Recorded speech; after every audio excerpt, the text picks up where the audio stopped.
तो फ्रेंड आज के इस वीडियो में हम लोग ऐसे प्रश्न को ट्रिक से उड़ाएंगे, ठीक है ना। देखिए, यदि किसी वृत्त की परिधि में 50% वृद्धि कर दिया जाए तो उसके क्षेत्रफल में कितने परसेंट का वृद्धि होगा, ठीक है ना।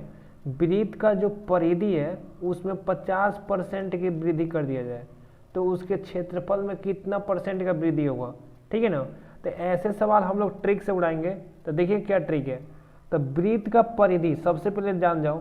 सबसे पहले ये वृत्त होता है, ठीक है, और यहाँ पर क्या होता है उसका सेंटर, और ये वाला जो बाहर वाला जो लाइन होता है यही वृत्त की परिधि होती है, ठीक है ना। और केंद्र, इसे केंद्र बोलते हैं, और केंद्र और परिधि के बीच की दूरी की त्रिज्या, और यहाँ से लेकर यहाँ तक यह होता है व्यास। इतना तो आप लोग जानते होंगे, ठीक है ना। तो देखिए, यदि किसी वृत्त की परिधि में 50% की वृद्धि हो जाए, वृद्धि का मतलब जोड़ना, मतलब उसका जो परिधि है वो 50% की वृद्धि हो जा रहा है परिधि में, तो बोल रहा है उसके क्षेत्रफल में कितने प्रतिशत का वृद्धि होगा, ठीक है ना। तो ऐसे सवाल आप लोग बिल्कुल ट्रिक से करोगे। तो देखो कितना परसेंट का वृद्धि हो जाए, 50 का ना, तो 200 में 50 जोड़ दो, तो 200 में 50 जोड़ोगे तो 250 हो जाएगा ना। जितना भी परसेंट का वृद्धि होगा उतना 200 में जोड़ देना। तो 200 में अगर 50 जोड़ोगे तो 250 गुणे कितना परसेंट का वृद्धि, 50% का, बटे में 100 होगा। तो देखो 2 जीरो से यहाँ पर 2 जीरो कट गया, अब बचा गया 25 गुणे 5, तो 25 में 5 से गुणा करोगे तो 125, ठीक है ना। देखो कितना आसानी से हम लोग कर दिए। तो ऑप्शन कौन सा करेक्ट है, ऑप्शन नंबर यहाँ पर सी करेक्ट है। तो फ्रेंड अगला देखो, किसी वृत्त के व्यास, तो देखो ट्रिक, चाहे वृत्त के व्यास में वृद्धि हो चाहे कमी हो, चाहे परिधि में चाहे त्रिज्या में, सभी के लिए लगेगा। तो देखो यहाँ पे व्यास दिया है, त्रिज्या दिया है, चाहे परिधि दिया, उससे कोई मतलब नहीं है। यदि 40% की वृद्धि हो रहा है व्यास में, ठीक है, वृत्त का, तो इसके क्षेत्रफल में कितना परसेंट का वृद्धि होगा। तो देखो 40% का वृद्धि हो रहा है, वृद्धि का मतलब जोड़ना है, तो 200 में 40 जोड़ो, 240 गुणे फिर से 40 बटे में 100 होगा। तो यहाँ पर देखो 2 जीरो से फिर से 2 जीरो, और 40 में 4 से गुणा करोगे तो कितना होगा, 96, कितना होगा 96%। तो ऑप्शन देखो 96 कौन सा होगा, फिर से ऑप्शन नंबर सी करेक्ट होगा। तो फ्रेंड अगला देखो, किसी वृत्त की त्रिज्या में 30% की कमी। अब देखो यहाँ पर कमी हो रहा है, कमी का मतलब माइनस, कमी का मतलब घटाएंगे।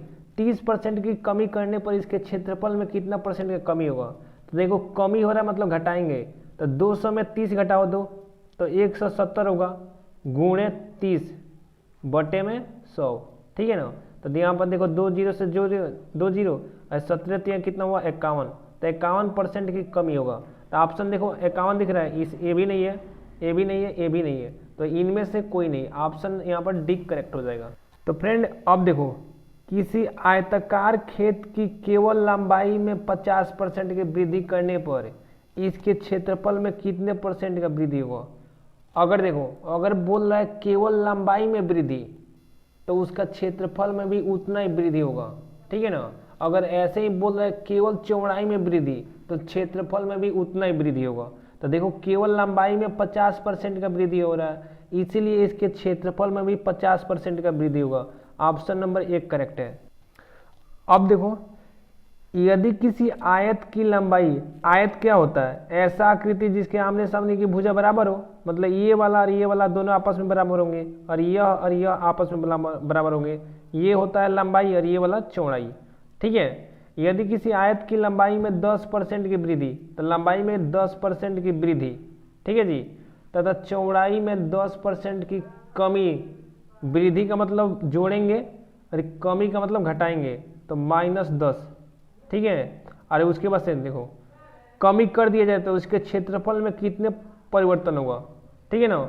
अब देखो 10 में 10 से गुणा करो, ठीक है, प्लस, देखो 10 में वृद्धि हुआ इसीलिए +10, गुणे यहाँ पर 10 की कमी हुई इसीलिए -10, बटे में 100 करना है, ठीक है ना। ये तो कट गया, यहाँ पर देखो 2 जीरो से 2 जीरो कट गया, प्लस माइनस माइनस, और एक कहने 1, तो माइनस क्या दिखा रहा है, कमी, मतलब क्षेत्रफल में कमी होगा, तो कितने परसेंट का, 1% का। तो ऑप्शन नंबर यहाँ पर बी करेक्ट होगा। तो ध्यान से देखना, माइनस का मतलब कमी, यहाँ पर 1% की वृद्धि नहीं होगा, ये वाला नहीं है, यहाँ पर कमी वाला 1% की कमी। क्यों कमी? क्योंकि यहाँ पर माइनस आया है। ऐसे ही देखो, यदि किसी आयताकार भूखंड, मतलब आयत का आकार जैसा है कोई भूखंड की लंबाई में 5% की वृद्धि, मतलब लंबाई में वृद्धि का मतलब प्लस, तब +5, ठीक है। तथा चौड़ाई में 10% की कमी, मतलब -10 और प्लस। अब क्या करेंगे, दोनों का आपस में गुणा करेंगे, तब वृद्धि हुआ है तब +5 गुणे -10 बटे में 100 होगा। तो यहाँ पर देखो प्लस माइनस माइनस, 5 में से 10 गया तो -5, और यहाँ पर प्लस माइनस माइनस, यहाँ पर हो जाएगा माइनस, 10 बचे, देखो 1 0 से 1 0, यहाँ पर क्या होगा 5/10, ठीक है। तो ये लगभग काटो 5 गुणे 5, यहाँ पर 2, तो -5 माइनस 1/2, तो -5 माइनस 1/2 का मान कितना होता है 0.5 ना, माइनस माइनस इसका मतलब जुटेगा, तो -5.5, तो माइनस का मतलब कमी, 5.5 मतलब 5.5% की कमी, तो 5.5% की कमी, ऑप्शन नंबर बी करेक्ट हो गया, ठीक है। ऐसे ट्रिक देखना चाहते हो तो हमारे चैनल को सब्सक्राइब करो। मिलते हैं अगले वीडियो में। जय हिंद।